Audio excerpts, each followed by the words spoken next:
Be prepared. As a Boy Scout, that is our motto. And many a scout would hear, or many a scout when asked what the Boy Scout motto is, or towards the end of one Scoutmaster conference, they might get this question, and every scout enthusiastically responds, "Be prepared," the motto of the Scouts.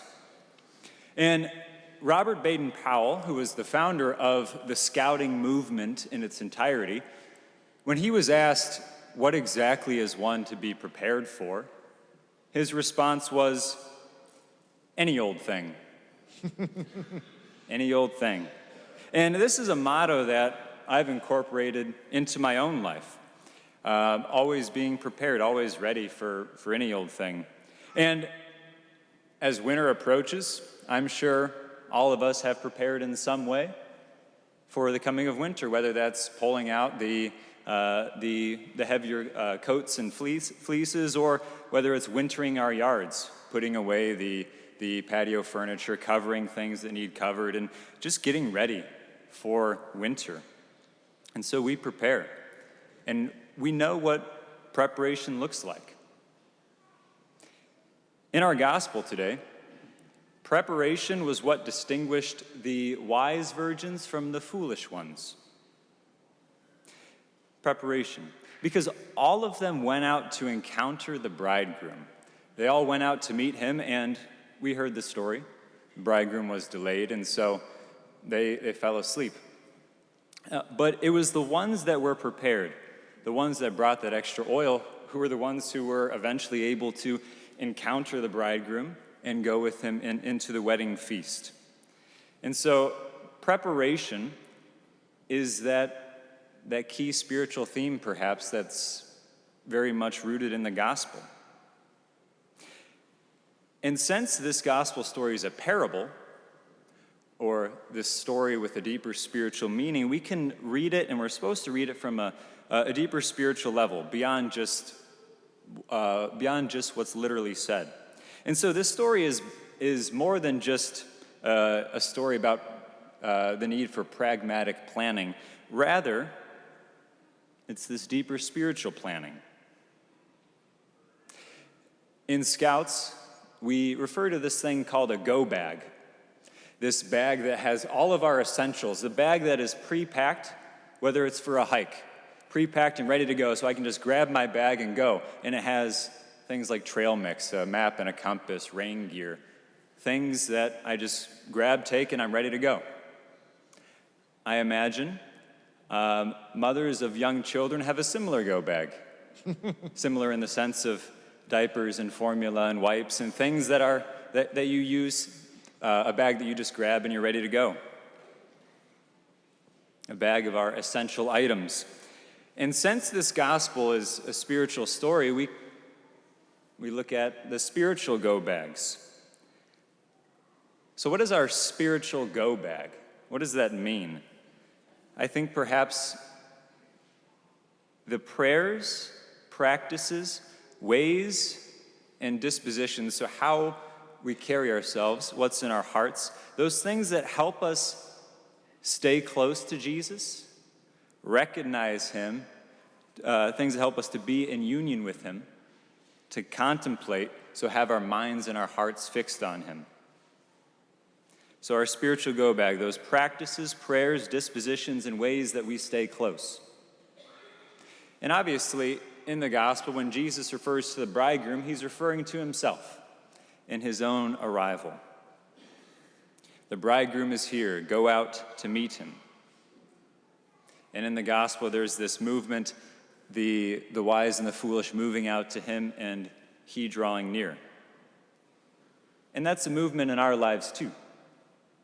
We draw near to Jesus, he draws near to us. And we're called to have our spiritual go bags. We're called to be ready.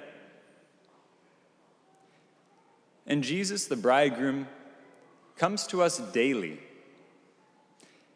And the ways that he does this, the ways that he comes to us daily, he tries to get our attention. He comes to us, and we're called to find him in all things. So he comes to us with those little peppering or proddings of our hearts to recognize him, perhaps in a cool autumn breeze, with the changing of the leaves, the crackle of a bonfire, these things that are beautiful, that draw our attention. Ultimately, what to draw our attention to him? The bridegroom is here. Go out and welcome him. And do we have this disposition to be able to recognize the bridegroom who comes to us daily? Or in a few weeks, gatherings like Thanksgiving and Friendsgiving. The bridegroom comes, and we can recognize his presence in the way that we authentically share our gratitude. That is where Christ is found, and we can recognize him. He comes to us, and we go out to meet him. And there are, at times, things that kind of get in the way of our preparation, things that distract us, that draw our attention from the bridegroom.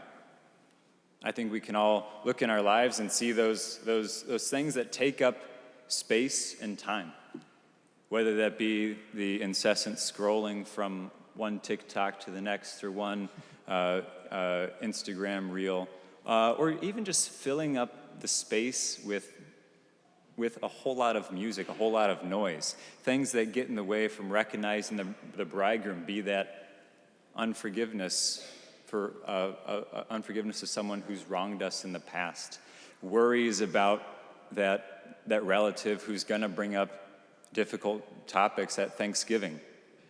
These things that kind of keep us from being prepared to recognize the bridegroom. And the bridegroom comes to us daily. He also comes to us at the end.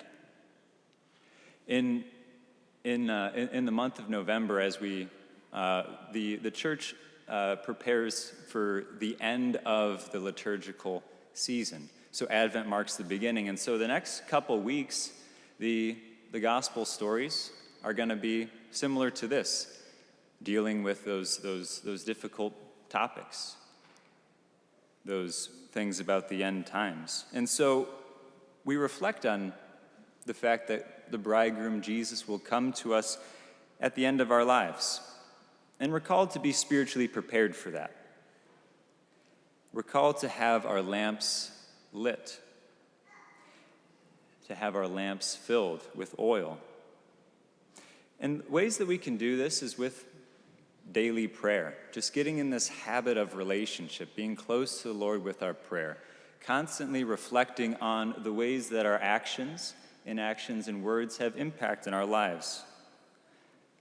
Frequent reception of the sacraments, including the anointing of the sick.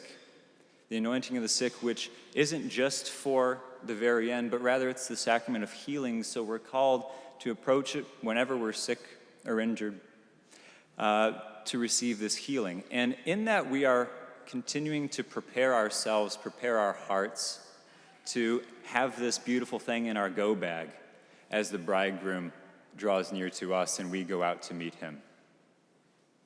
And we can take the advice of Robert Baden-Powell when he says to be prepared for any old thing. It's awesome advice for ordinary living.